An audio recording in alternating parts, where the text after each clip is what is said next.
Expulsos os invasores holandeses, as artes voltam a florescer no Brasil colônia da segunda metade do século XVII.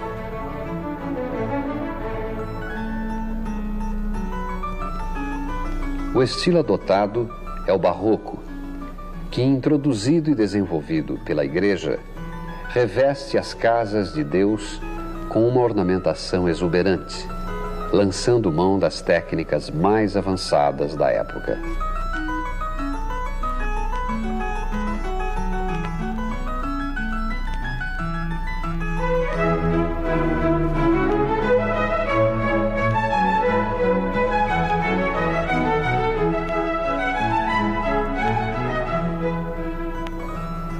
Era preciso agora cuidar das casas dos homens.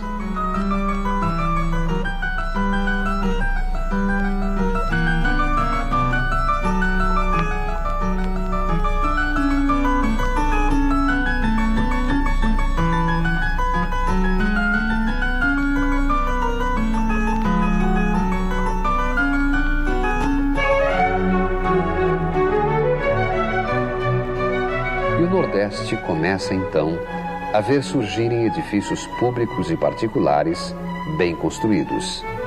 São alfândegas, casas de câmara e cadeia, armazéns e solares urbanos e rurais que revelam a posição social e o poderio econômico de seus proprietários.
Símbolo das vilas, ao lado da igreja e do pelourinho, a casa de câmara e cadeia era a sede da administração e da justiça.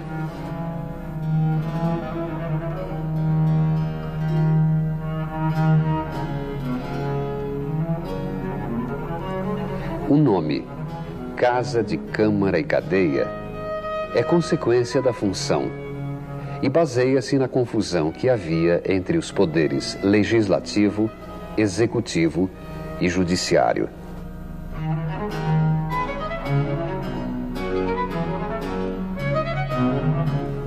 Na época, os três poderes eram exercidos pela mesma Câmara, e essas três funções determinavam a construção e a divisão do espaço.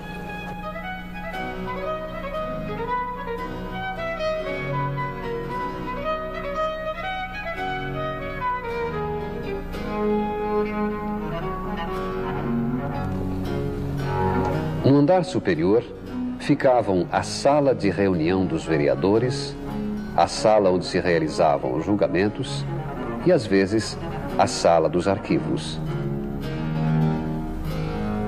No andar térreo localizavam-se as cadeias, subdivididas para atender às diferenças de sexo, cor e posição social dos detentos.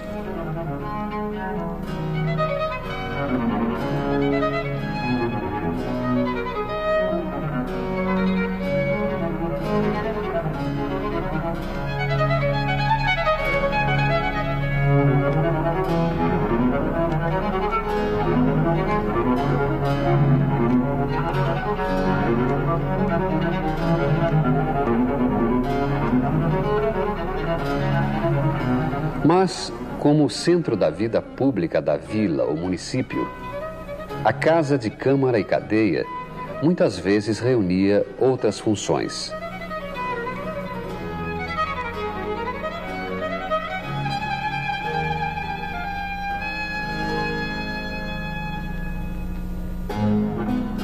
Nesta casa, construída em Jaguaripe em 1697, o pórtico, à margem do rio, funcionava também como mercado de peixe.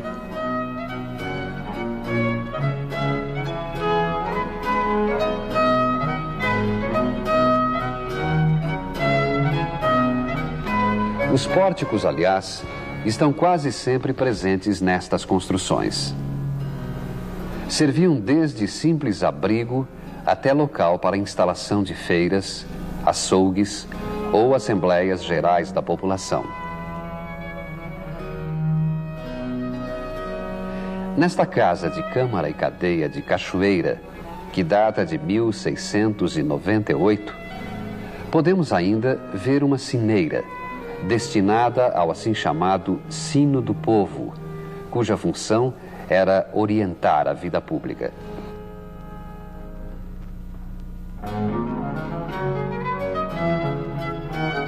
Embora um tanto confusa e até mesmo caótica para o observador moderno, esta instituição era, na verdade, o coração dos centros urbanos da época.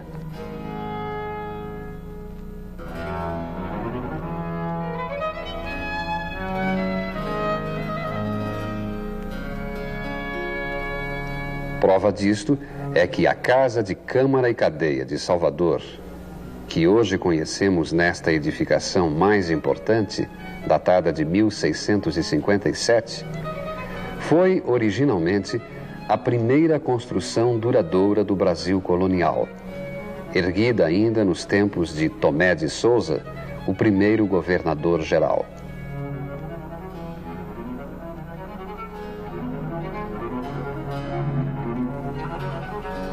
Entretanto, ao contrário das igrejas, que podemos dividir e classificar segundo certas características regionais, as casas de câmara e cadeia, que ainda se conservam, não permitem tais distinções.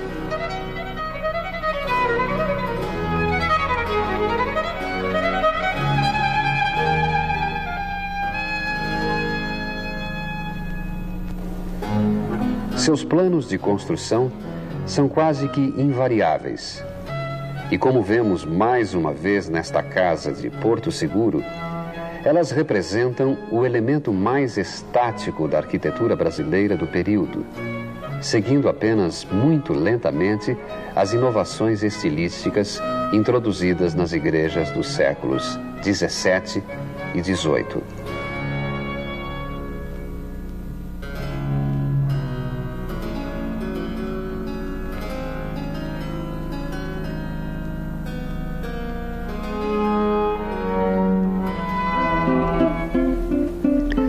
Já bem diversas dos edifícios públicos, as construções particulares buscam logo incorporar as linhas majestosas do barroco.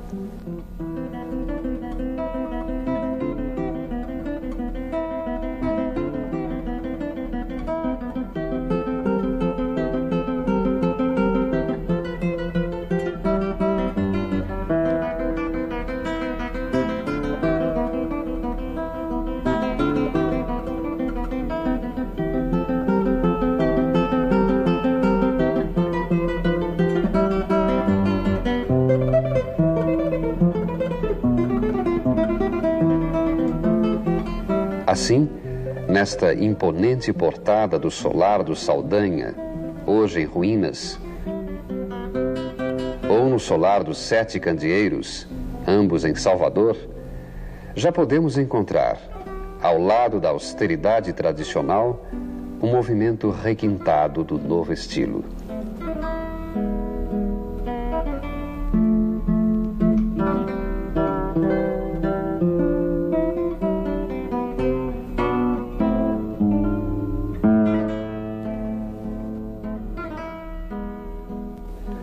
As manifestações mais monumentais, contudo, encontram-se no Solar do Engenho da Freguesia.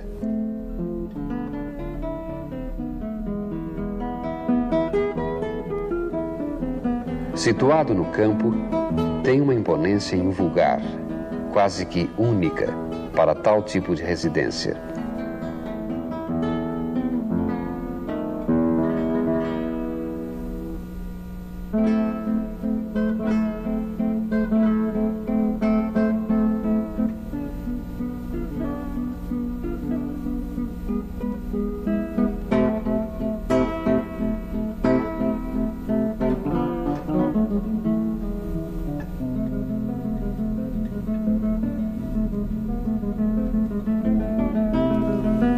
Um pouco posterior ao solar da freguesia, temos o solar do União, na cidade de Salvador.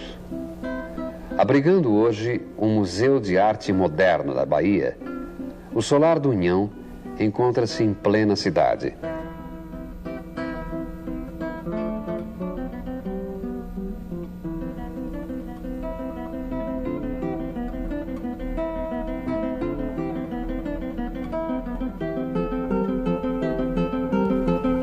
Originalmente, porém, era também uma casa grande de engenho, que, tal como o solar da freguesia, nada ficava devendo aos palacetes urbanos em termos de apuro e elegância.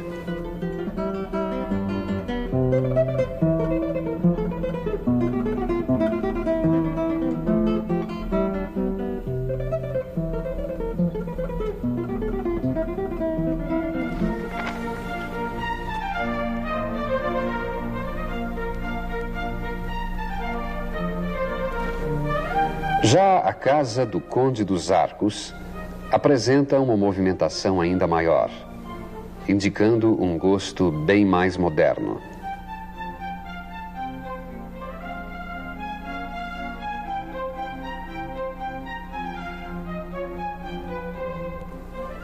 Suas linhas aproximam-se às das igrejas do século XVIII e a tornam um dos exemplares mais requintados da arquitetura colonial, de sabor sofisticado e apurado, de leveza única nas residências baianas.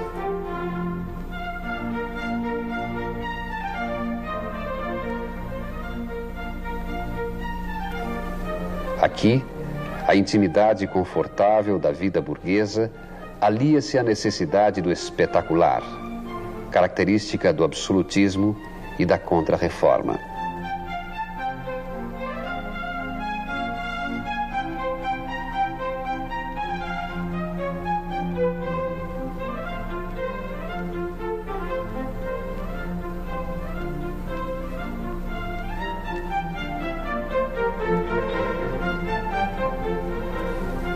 O passado colonial e as exigências da nação livre e soberana, prestes a surgir, parecem encontrar sua síntese nesta admirável residência.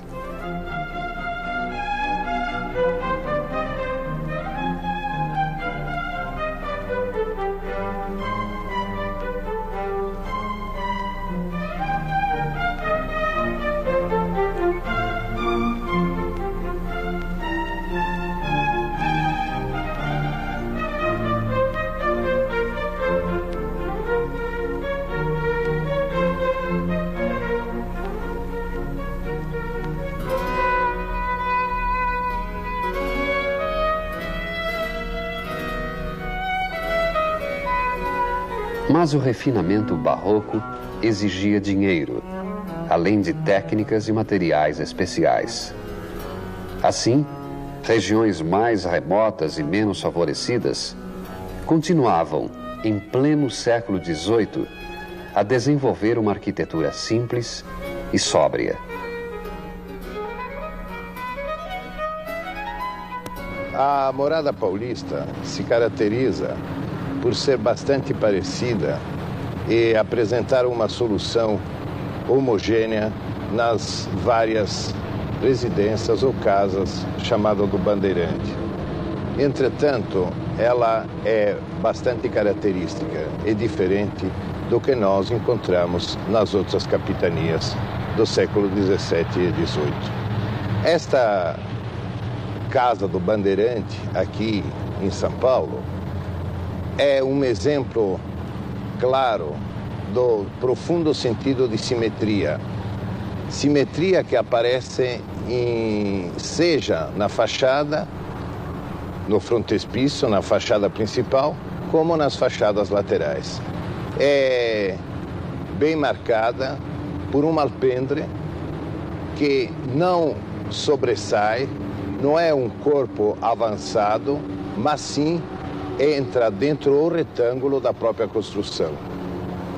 Ladeada a entrada por duas pilastras de madeira e depois, de cada lado do alpendre, aparecem dois panos de parede, cada um com uma janela bem no centro.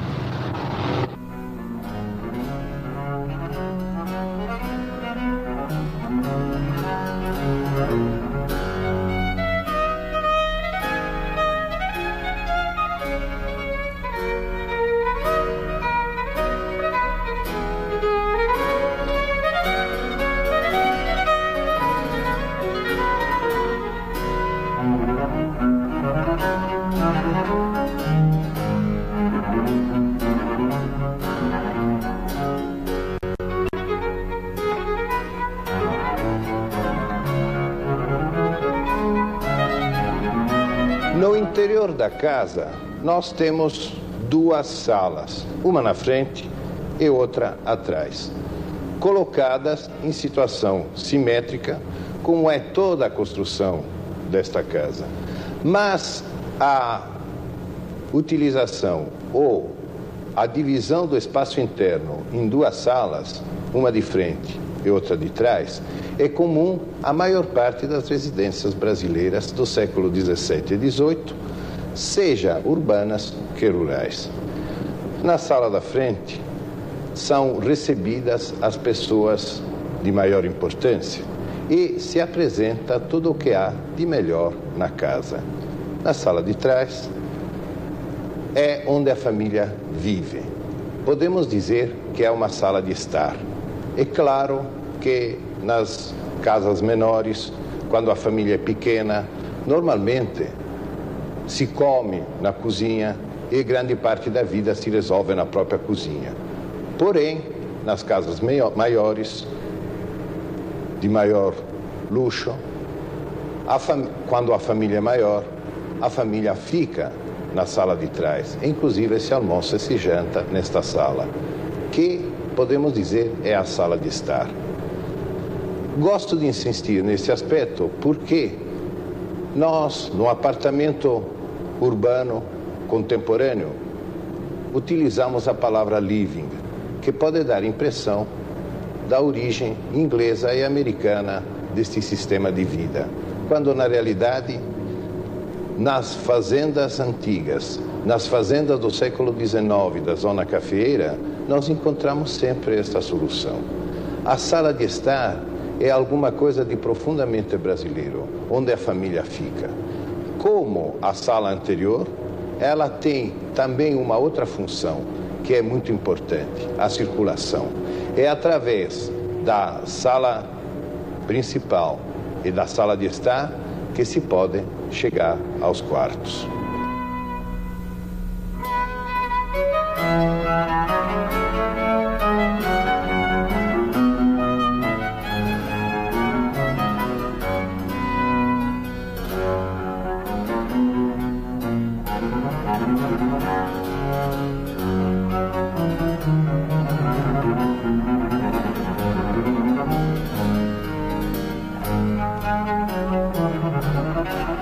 A casa grande, o solar rural, é também o núcleo de uma célula social.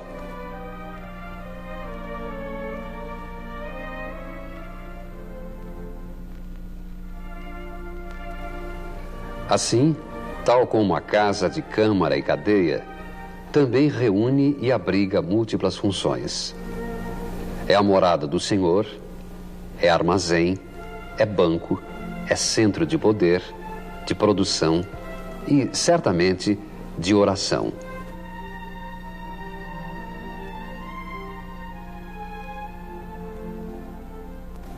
Por isso, dispõe sempre de uma capela. Uma capela importante como esta do Engenho de Poço Fundo, no município de Vicência, em Pernambuco, ou mesmo uma modesta, como a da Casa do Bandeirante, em São Paulo.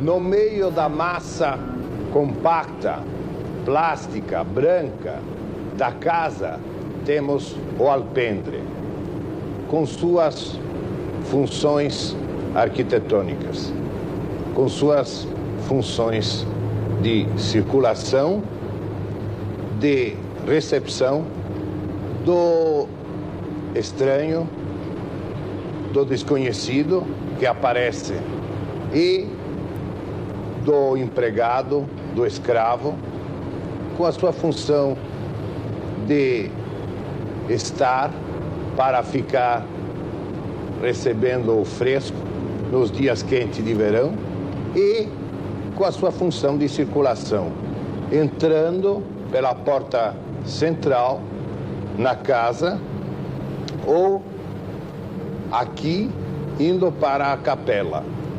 A capela que, por sua vez, tem uma comunicação com o interior da casa, de maneira que pode assistir à missa a família de o aposento interior da casa, como no alpendre os escravos e os colonos podem também assistir à missa, mas separados.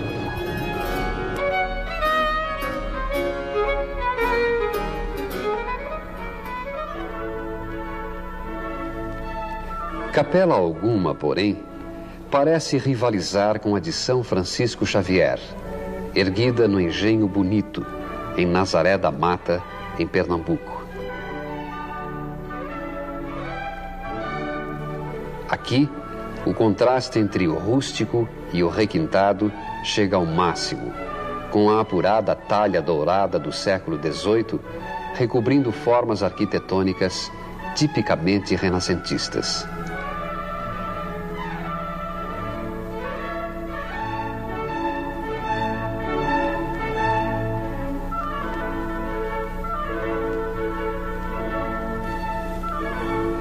E nesta capela tão original quanto pouco conhecida, simples capela de casa grande, destinada a receber apenas a família do senhor de engenho, seus agregados e escravos, podemos verificar, espelhada na diferença entre o todo e as partes, entre o conjunto arquitetônico e os detalhes da decoração, a contradição profunda entre o antigo e o moderno, entre o tradicional e o renovado.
Uma contradição sempre presente, que marca e caracteriza claramente as obras, os homens e o pensamento de uma época de transição.